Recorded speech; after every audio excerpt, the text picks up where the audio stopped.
তবে 14 জনকে যেখানে বাবা সেখানে কতল করবা, কসম আল্লাহ ওদের বিচার বাংলা জমিনে হবে।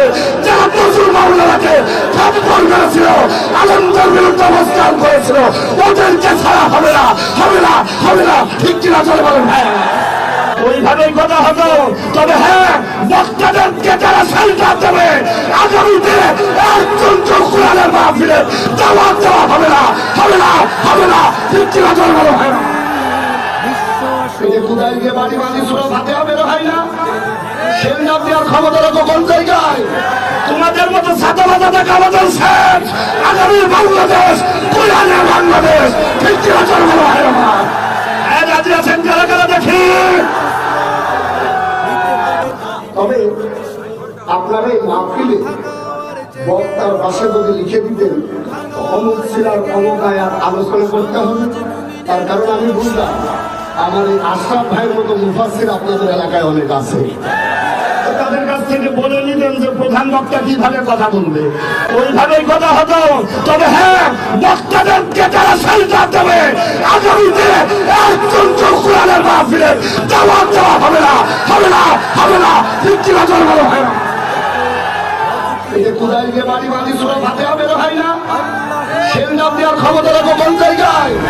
তোমাদের মতো ছাত্রবাদা দেখা আমাদের শেষ। আগামীর বাংলাদেশ কোরআনের বাংলাদেশ। ঠিক কিনা চলে বলো? হ্যাঁ, রাজি আছেন কারা কারা দেখি?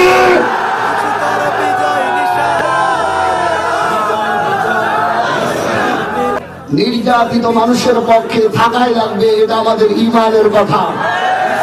বিএনপি বলেন, জামাত বলেন, 2 জুলাই বাস খাওয়ালো। আমাদের তাজুল সাহেবের কথা আমি শুনেছি, সম্ভবত গত বছর আমি স্টেশনে মাহফিল করে বসেছিলাম, আমার চোখ দিয়ে তখন পানি পড়ে গিয়েছিল। চায়ের দোকানওয়ালা বলেছিল তাজুল মাওলানা একটা বয়োবৃদ্ধ জ্ঞানবৃদ্ধ মানুষ, একটা চ্যাংলা এসআইটাকে ধরে নিয়েছে, এই সুতা করে এমন চপের আঘাত করেছিল। আমরা সেই চর ভুলি নাই, তবে হ্যাঁ, আমরা তাদেরকে মাফ করে দিতে চাই। তবে 14 জন নবী আলাইহিস সালাম মক্কায় ঢুকে 14 জনের নামে বলেছিল, সাধারণ ক্ষমা করে দিলাম। তবে 14 জনকে যেখানে বাবা সেখানে কতল করবা, কসম আল্লাহ ওদের বিচার বাংলা জমিনে হবে। যারা প্রচুর মাওলানাকে থাপ্পড় করেছিল, আলমদের বিরুদ্ধে অবস্থান করেছিল, ওদেরকে ছাড়া হবে না, হবে না, হবে না। ঠিক কিনা চলে বলেন? হ্যাঁ, বিএনপির যে ভাইরা আছে ওরা আমাদের মতোই নির্যাতন